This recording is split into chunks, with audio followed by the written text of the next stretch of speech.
안녕하세요. 교감 채널의 체리쌤이에요. 오늘은 대학부설 영재원 면접이 진행되는 시기라서 면접에 대한 팁을 드리고자 합니다. 초등학교 3학년이 어떻게 면접을 볼까? 중학생들은 어떻게 면접을 볼까? 초등학생 그 어린 아이들이 면접에 가서 이야기나 잘 할까? 면접은 어떻게 진행될까? 부터 다양한 질문, 궁금증이 있을 거예요. 그럼 우선 심층 면접이란 뭘까부터 생각을 해보도록 할게요. 그럼 심층 면접이란 뭘까요? 심층 면접은 지원자가 제출한 자기소개서 그리고 교사 추천서, 영재성 입증 자료들을 바탕으로 지원자의 전공 합성이나 인성, 성장 잠재력을 종합적으로 평가하는 시험이라고 보시면 될 것 같습니다. 그래서 지원자가 제출한 자기소개서나 영재성 입증자료 등의 허위 또는 과장된 기록이 있는지에 대한 확인도 하겠죠. 그러니 이런 시험을 통해서 첫 번째는 제출 서류의 진위 여부를 파악을 할 거예요. 그리고 또 하나 더 변별력을 확보를 하기 위한 걸 텐데요.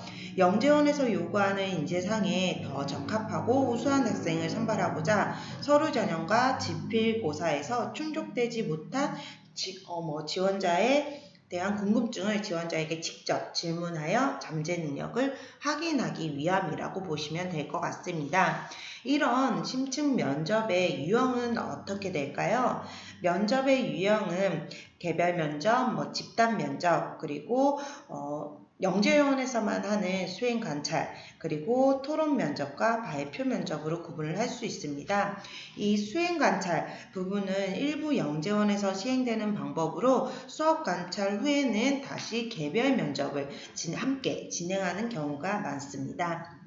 첫 번째 그럼 유형별로 살펴보면 개별 면접은 어떻게 될까요? 개별 면접은 면접관, 지원자 1명에 면접관 1명, 2명 또는 3명 정도로 지원자 1인이 5분에서 10분 정도 질의응답하는 형태로요.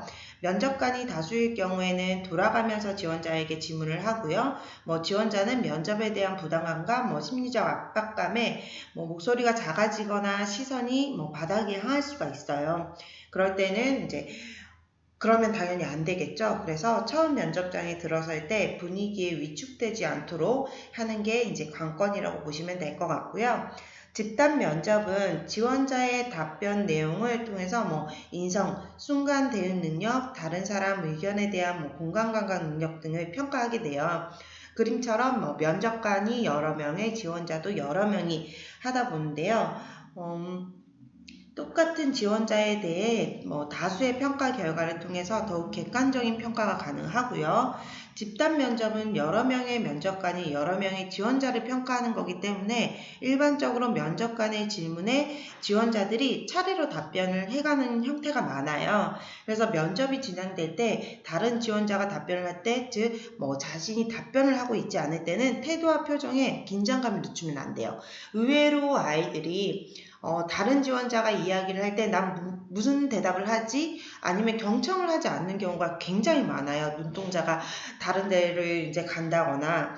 근데 그런 경우는 굉장히 좋지 않거든요. 그래서 면접관은 한 지원자가 말하고 있을 때 다른 지원자들이 어떤 반응을 보이는지 관찰하고 그에 대한 추가 질문을 하는 경우도 있기 때문에 무조건 경청을 해야 한다라는 점, 그 점 주의하시면 좋을 것 같고요. 수업 관찰은 나중에 얘기하고 토론 면접이에요. 토론 면접은 집단 면접과는 달리 지원자 간의 토론이 중심이 되어 면접 방식으로 면접관과 지원자들이 이렇게 탁자에 둘러앉아서 공통적인 주제를 이야기를 하거나 지원자들이 토론하는 모습을 면접관이 지켜보는 형식으로 진행이 됩니다.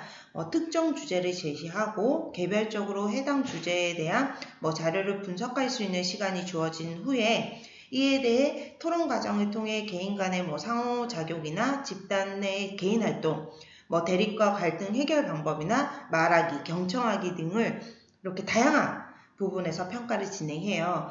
영재원에서는 이 토론 방식이 대부분 찬성과 반대로 참가자를 나눠서 이렇게 진행을 하는 경우가 많고요. 이때는 찬성과 반대를 나눌 때는 진행자가 임의로 나누기도 하고 아니면 참가자들이 논의를 하여 나누는 경우도 있으나 일단 전자가 더 많다라고 보시면 될 것 같습니다. 그리고 발표 면접인데요. 발표 면접은 면접 전에 해당 분야의 문제를 제공을 해요.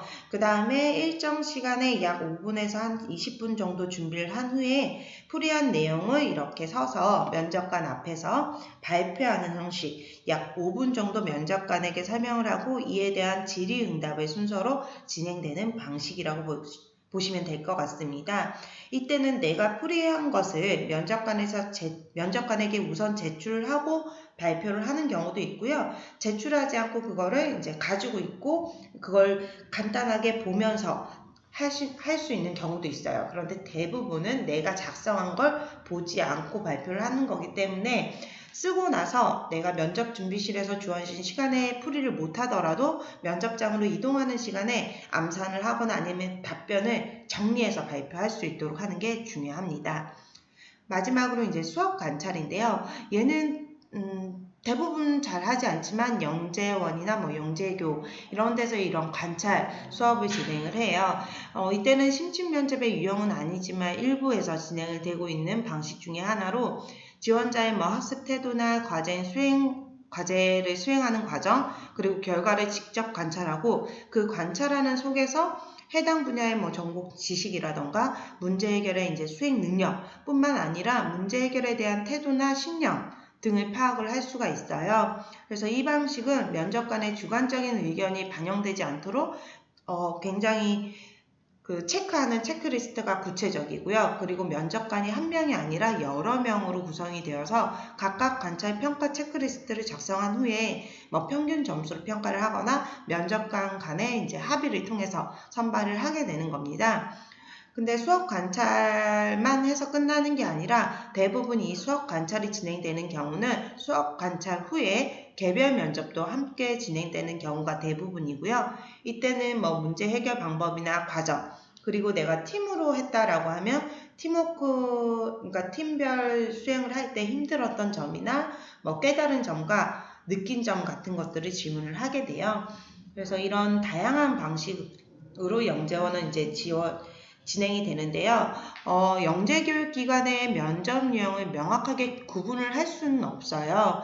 일반적으로 개인의 특성을 파악하기 위해서 개별 면접을 많이 하긴 하지만 기관에 따라서 이 면접 종류 이외에 뭐 GP를 본다던가 뭐 수업 관찰 토론 다양한 방법으로 진행을 한 후에 개별 면접까지 진행하는 경우가 많아서요.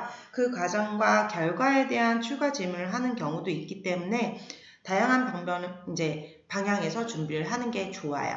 그리고 올해 아니면 작년까지 개별로 진행이 됐는데 올해는 갑자기 토론으로 바뀐다거나 그런 경우가 있을 수 있기 때문에 면접의 유형 아니면 방법 아니면 각 면접에 따라서 이제 주의할 점 정도는 알고 가시는 게 좋을 것 같습니다. 그래서 심층 면접 시 유의할 점을 제가 가져왔는데요. 이번에도 역시 6가지를 가져왔습니다. 너무 당연하지만 한 번은 짚고 가야 하기 때문에 가져온 거라고 보시면 될 것 같습니다. 첫 번째는 너무 당연해요. 좋은 인상을 심어주는 거예요. 좋은 인상을 심어주려면 어떻게? 들어갈 때부터 인사를 잘해야 돼요. 의외로 아이들이 인사를 잘 안 하거나 고개만 까딱 숙이고 앉는 경우가 많아요. 정말 많아요. 근데 문을 열고 들어가서 문을 닫기 전에 앉기 전에 당연히 인사와 함께 몇 번 홍길동입니다 라고 이야기를 한 후에 착성하는 것이 굉장히 좋겠죠. 그리고 면접실에서 나올 때도 감사합니다 라고 인사를 하고 나오는 게 좋아요. 이때 조심할 게 수고하셨습니다는 대부분 윗사람이 아랫사람에게 하는 말이기 때문에 삼가하는 게 좋고요. 감사합니다로 끝나는 게 좋을 것 같습니다.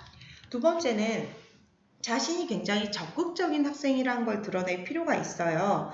아이들이 너무 긴장이 되고 어린 학생일수록 겁이 날 수도 있어요.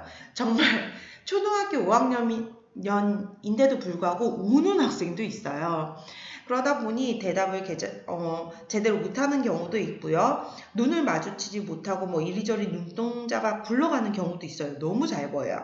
그러니 무엇보다 면접관의 눈을 바라보는 게 굉장히 중요하고요.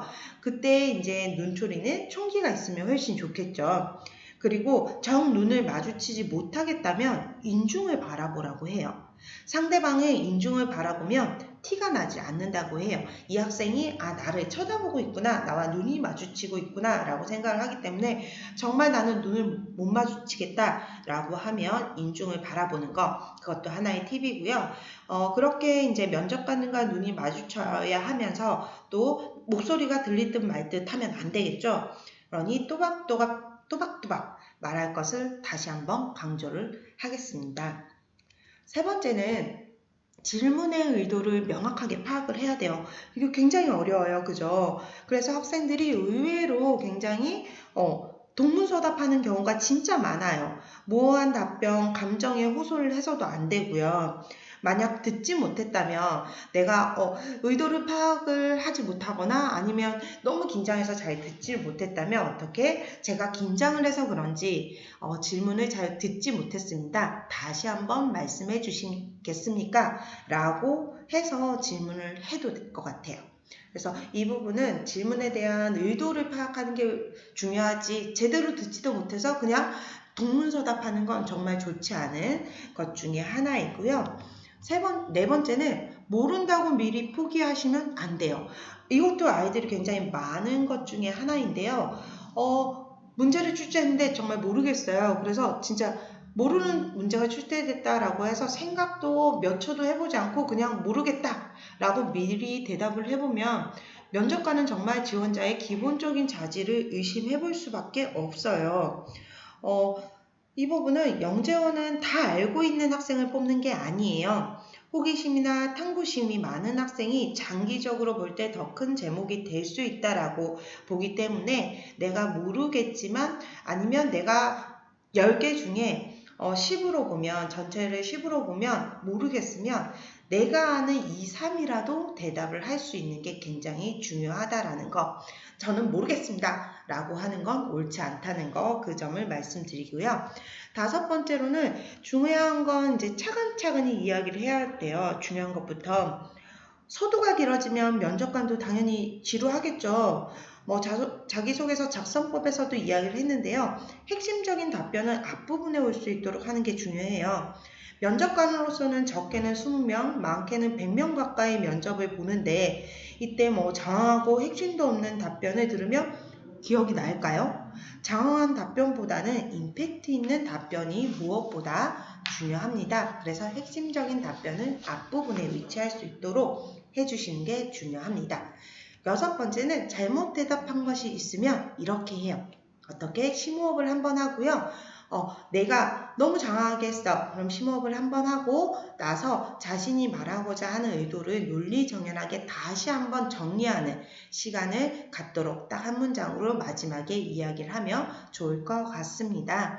이렇게 면접에 유의할 점이 있는데요. 그러면 면접은 어떤 문제가 나오나요? 라고 할 수가 있어요. 면접의 문항 이전에 과정을 먼저 생각을 해보면 면접 과정은 크게 어떤 면접이든 비슷한데요. 크게 대기실, 준비실, 고사장으로 보시면 될 것 같아요. 면접 대기실은 모든 학생들이 있겠죠. 그래서 모두 일단 모이고 난 후에 지시가 있을 때까지 대기실에서 기다리게 되는 거예요. 이때 만약에 토론 면접이나 이렇게 시간이 구분되어 있으면 상관이 없는데 개별 면접 같은 경우는 학생들이 4시간, 5시간 동안 대기를 하기도 해요. 정말.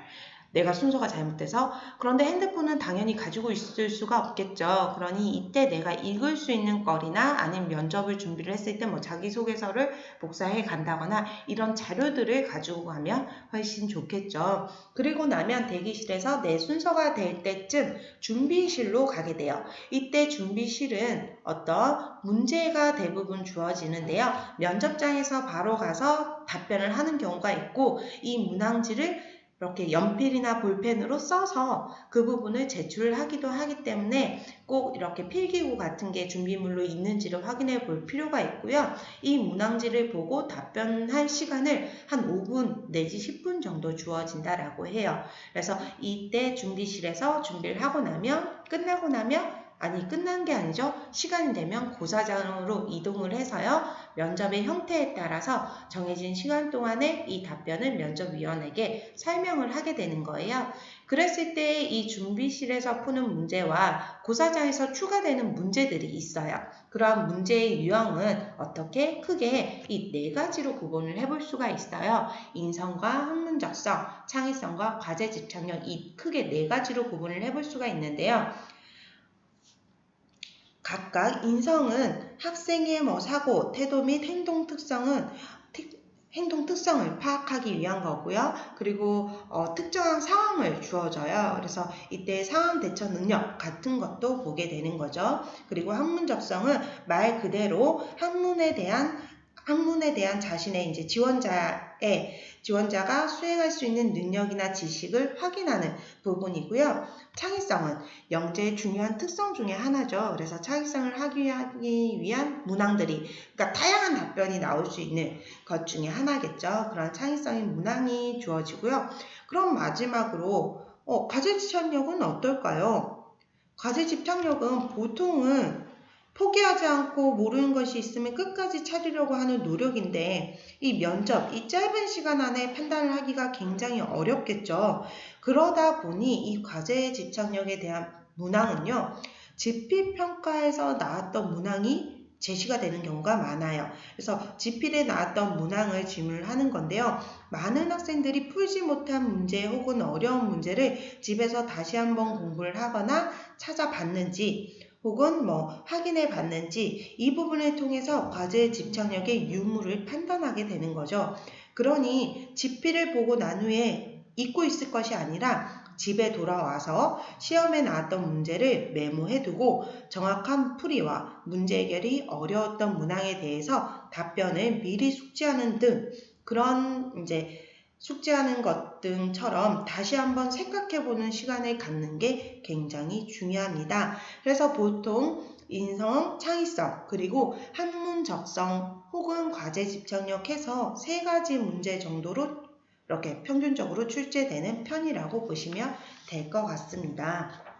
그런데 아니, 대면 면접 준비도 힘든데 이제 비대면 면접까지 준비를 해야 하나요? 비대면 면접에는 어떤 걸 준비해야 하나요? 대면 면접도 어려운데 비대면 면접까지, 그죠? 상황이 상황인지라 올해는 비대면 면접 중에 하나인 이제 온라인 면접으로 진행이 되는 곳들이 많아요. 그죠? 많다기보다는 한 절반 정도 진행이 되는 것 같은데요. 앞으로 남아있는 면접들도 코로나 이 단계에 따라서 어떻게 바뀔지 모르는 거예요. 그죠? 그래서 이러한 면접 준비는 과연 어떤 걸 해야 되느냐. 일단 비대면이라고 해서 나오는 문제는 크게 달라질 건 없다라고 해요. 기존의 관찰 수업은 당연히 어렵겠죠. 그 외에는 차이가 거의 없다라고 보시면 될 것 같고요. 그렇기 때문에 준비해야 하는 것도 거의 비슷하다라고 생각을 하면 됩니다. 기존의 면접을 담당하던 분들도 워낙 대면 면접이 익숙한 분들일 거예요. 그러다 보니 대면이 편할 테지만 어쩔 수 없이 지금 현재 비대면으로 하게 되는 건데요. 대면과 달리 잘 보이지 않는 게 대면 면접에서는 대화를 할 때 아이 컨택을 하거나 행동 등을 굉장히 자세히 보게 돼요. 눈빛만 봐도 얘가 긴장을 했구나 라고 판단을 할 수 있는데 아무래도 비대면으로 하다 보니 화면 크기나 화질 등이 잘 보이지 않는다라고 해요. 그러다 보니 더 문제는 내용에 훨씬 귀를 기울이게 된다라고 합니다. 꼬리 질문도 당연스럽게 많아지게 되겠죠. 그리고 눈빛이나 표정은 잘 보이지 않는데 큰 동작이 소소하게 보인다라고 해요. 그렇다라고 팔을 계속 휘젓고 이러면 안 되겠죠. 그게 오히려 또 안 좋아 보일 수도 있기 때문에 대신에 내가 어떠한 답변을 할 때 간단한 제스처 정도는 하는 게 훨씬 좋을 것 같고요. 아무래도 반응 속도가 느리거나 오디오가 겹치게 되면 면접에서 좋은 점수를 받지 못한다라고 합니다. 그러니 일단 다른 친구가 말을 하는 걸 경청할 필요가 있고요. 여러 명의 지원자의 경우에 아니면 면접관이 대답을 할 때 또 대답이 겹치면 안 되겠죠. 질문을 할 때. 그렇기 때문에 학생이 조금 더 차분하고 여유로워야 한다는 점, 그 점을 인식을 하면 좋을 것 같고요. 그러면 대면이든 비대면이든 면접 추가 꿀팁을 한번 이야기해 보도록 하겠습니다. 첫 번째는 얘는 앞서 얘기한 거에 추가적인 내용이라고 보시면 될 것 같아요. 제출 서류의 진위 여부를 파악하기 위한 면접을 대비해야 되겠죠. 내가 만약 면접관이라면 무엇이 궁금할까요? 라는 마음가짐으로 서류 전형에 제출한 자기소개서, 영재성 입증 자료, 학생부 등을 꼼꼼히 분석하는 자세가 필요해요. 실제 면접관들은 과연 무엇이 궁금할까요? 궁금한 점은 이걸 왜 했는지 동기나 노력, 의의라고 보시면 될 것 같아요. 왜 여기에 관심을 갖게 되었을까? 왜 과학 실험을 했을까? 왜 학교에 과연 학교에서 메모하는 습관이 생겼을까? 등의 동기가 굉장히 궁금하겠죠. 그리고 활동의 구체적인 과정이 궁금하고 그 활동들이 통해서 배우고 느낀 점이 궁금할 거예요. 그러니 그런 부분에서 질문에 대비를 해야겠죠. 의외로 자기소개서에 있는 문항에 대한 답변을 못한 학생이 굉장히 많아요. 그리고 답변 내용이 제출 서류와 일치하지 않으면 어떨까요? 당연히 신뢰성을 잃게 되겠죠. 일전에 학생 중에 하나가 어떤 학생이 발명에 굉장히 관심이 많았던 학생이에요. 과학 관련해서. 그래서 자신이 발명을 하기 시작을 했고 자신 특허도 벌써 3개가 있다라고 했어요. 그래서 자신이 특허를 냈다라고 자서서에 썼기 때문에 여러 질문을 거치다가 그러면 특허를 내는 과정이 어떠니? 라고 질문을 했더니 그때부터 답변을 1도 못하는 거예요. 그러면 이 학생이 과연 정말 관심이 많아서 내가 특허를 내고자 했을까라는 생각부터 하게 되더라고요. 그래서 그런 부분을 꼭 주의해 주시면 될 것 같고요. 그러다 보니 자신이 제출한 자기소개서는 꼭 한번 과정을 되새겨보고 그리고 내가 면접관이라면 어떤 질문이 나올까라는 예상 질문을 만들어 보는 것도 굉장히 중요해요. 이 부분은 내가 제출한 서류 이외에 내가 수학을 지원했거나 과학을 지원했거나 아니면 정보 발명, 음악, 미술, 인문이든 상관없이 이쪽으로 학문적으로 내가 예상할 수 있는 질문이 어떤 게 있을까라는 부분도 한번 생각을 해볼 수 있을 것 같고요. 그 부분에서는 올해의 이슈가 무엇인지를 살펴보면 훨씬 좋을 것 같습니다.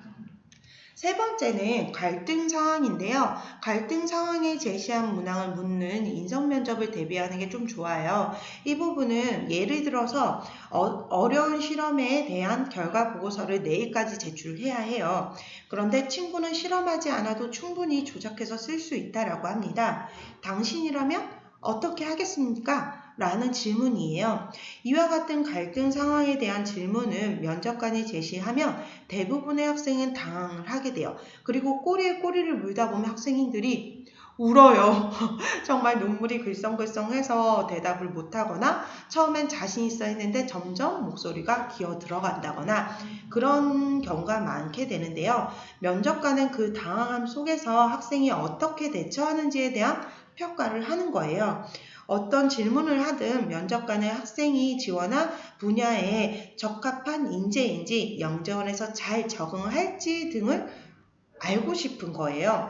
그러니 아무리 당황스러운 질문이라도 결국에는 자기가 본인이 영재성, 인지 능력이나 창의성, 자기주도성, 리더십 등이 있다는 것만 증명을 하면 된다라고 보시면 될 것 같습니다.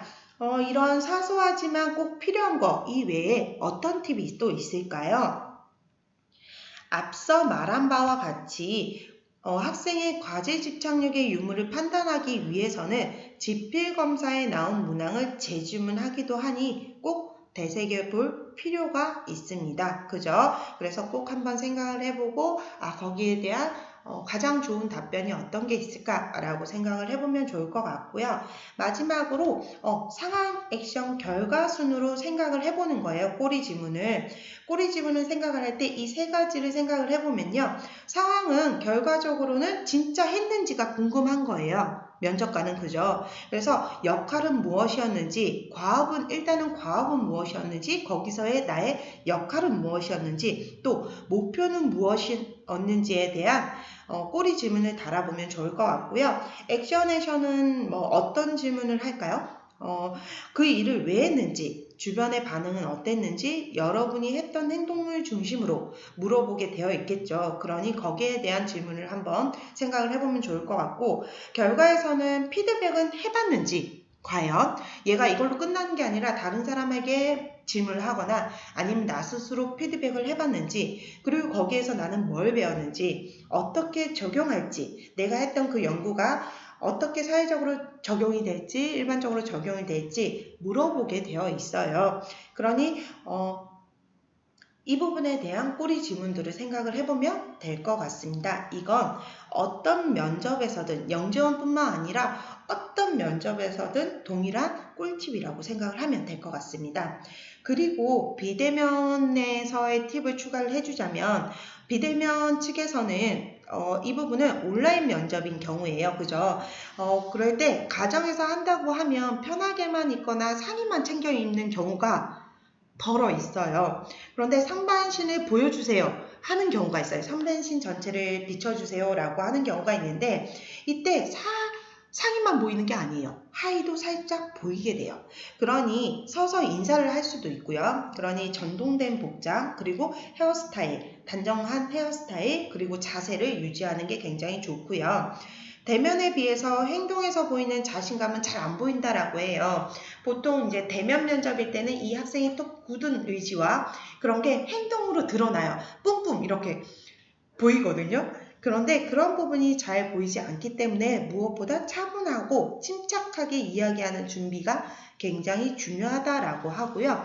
그리고 내가 대답하는 게 굉장히 정확하게 전달이 되는 게 좋겠죠. 겹치지도 않고요. 주변에 이런 잡음도 들리지 않으면 좋을 것 같아요. 그래서 간단한 핀 마스크 정도 하나를 준비하면 훨씬 정확하게 나의 목소리가 전달이 돼요.